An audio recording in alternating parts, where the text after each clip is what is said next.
Et après, je me suis rendu compte de quelque chose qui ne me plaisait pas. Bienvenue. Alors, j'ai décidé de commencer une nouvelle série qui s'appelle Échec, 3 petits points et maths. Pourquoi? Parce que ce n'est pas parce qu'on est dans une situation d'échec à un moment T, à un instant T, que l'on a forcément perdu la partie.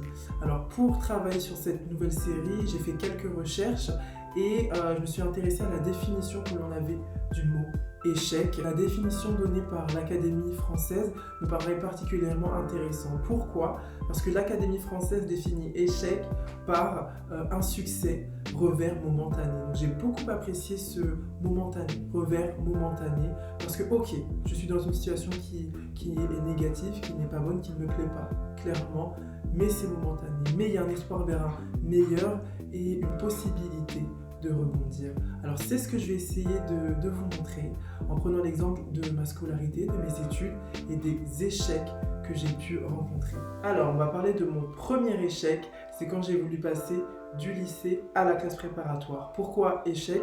Car je visais telle et telle classe préparatoire que je n'ai pas obtenue.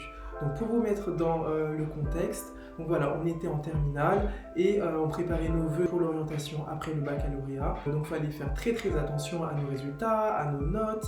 C'est vraiment super important. Il y avait voilà, un groupe de classe préparatoire que j'avais isolé et je m'étais dit, ah j'ai vraiment envie d'y aller, j'ai tous mes espoirs, je postule. Un peu avant les résultats du baccalauréat.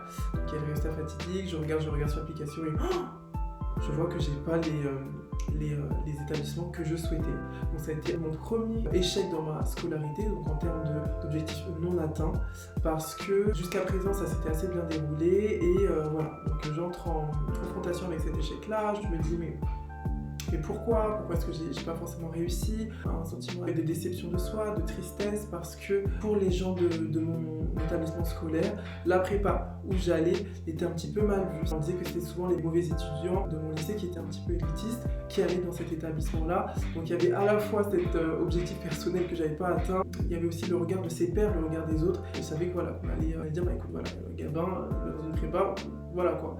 Alors comment j'ai fait pour aller mieux? Donc tout d'abord ce que je veux te dire c'est qu'il n'y a pas de baguette magique. Tu peux pas aller mieux de manière instantanée, non. Il faut accepter dans un premier temps de faire la tête, de pas forcément se sentir bien là où on est. C'est normal, on passe tous par là. Ensuite, ce qui m'a aidé c'est que j'ai pris conscience que j'étais le seul perdant. De l'état dans lequel je me sentais. J'étais le seul perdant finalement dans cette histoire à me sentir négatif, à me sentir démotivé. Ensuite, ce que j'ai fait, c'est une forme d'introspection personnelle. Pourquoi? Comment? Qu'est-ce qui fait que je suis arrivée là où je suis, dans une situation qui ne me plaît pas? J'ai commencé à faire un petit peu le film de ma vie, comme on dit.